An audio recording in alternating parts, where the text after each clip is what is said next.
The 101st Airborne Division is trying to save its illustrious 506th Infantry Regiment, whose origins date to World War II's fabled band of brothers, from deactivation under the Army's massive restructuring.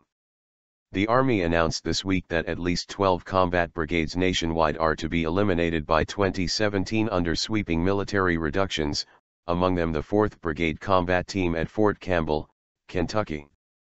The long-term reorganization seeks to reduce the Army's size from a high of about 570,000 members at the peak of the Iraq War to 490,000 to shrink spending and reflect the country's current military needs as wars in Iraq and Afghanistan end.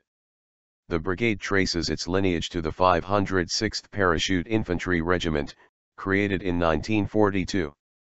The 506th was among several parachute regiments created to sneak behind enemy lines in the war. Nicknamed Currahee, which is a Native American Cherokee term for stands alone, the regiment parachuted into Normandy during the D-Day invasion in 1944. The regiment raced to liberate Europe amid bouts of fierce fighting in Bastogne, Belgium, and then overran Hitler's famed Eagle's Nest in Germany.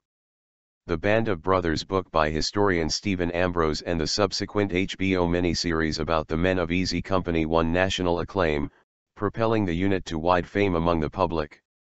The 2001 miniseries was produced by Steven Spielberg and Tom Hanks and followed the soldiers from paratrooper training through D-Day and the end of the war. Brigadier General Mark Stammer, acting senior commander of the 101st Airborne Division, said the division wants to preserve the regiment's 2 battalions, along with its flags and its historical legacy. He said during a news conference on Thursday at the post on the Tennessee-Kentucky state line that the regiment's battalions should be transferred to 2 of the division's 3 remaining infantry brigades. The Army's restructuring plan also calls for adding an additional battalion, which is between 600 to 800 soldiers, to its remaining infantry and armor brigades. Adding the battalion was a recommendation from commanders in Iraq and Afghanistan who said it would beef up the fighting capabilities of the brigades when they go to war.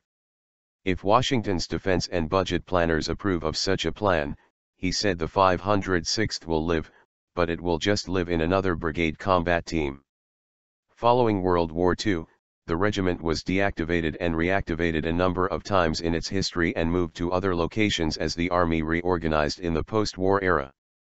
The 506th deployed to the Vietnam War for 4 years, winning a Presidential Unit Citation for their actions in the A Shau Valley.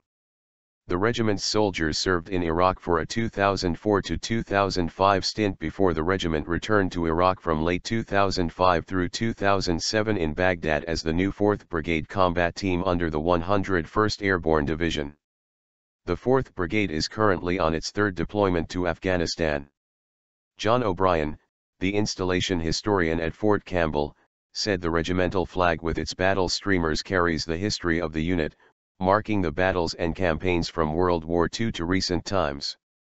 If the 1st Battalion, 506th Infantry Regiment were moved to a new unit, that regimental flag would continue to fly, he said.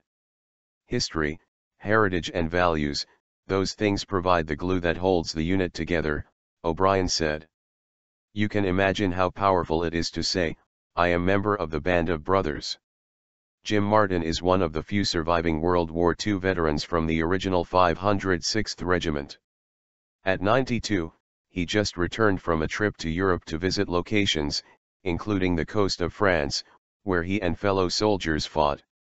Martin, who lives near Dayton, Ohio, said the Army Command needs to exercise care when it makes changes to special units such as the 506th. If you disband them, you're not going to get them back very easily. He said the regiment's original commander, Colonel Robert Sink, wanted his soldiers to stay together from their initial basic training through paratrooper training and on into combat to build trust among the soldiers. Although he admits he's not one for emotion, he worried that splitting up the regiment's battalions would be disruptive for the soldiers. The problem with doing that is you lose the unit cohesiveness, he said. Anytime you move around or change, you lose that. Joe Alexander, 67, of Lenoir City, Tennessee, who was a second lieutenant in the regiment during the Vietnam War, said while he understands that the army needs to cut down its size, but he was hoping they would be spared when the army spread the brigade cuts throughout the country. "We are competitive and we all want our regiments to be saved," he said. "But it does seem like they could have picked another one that had less of a history."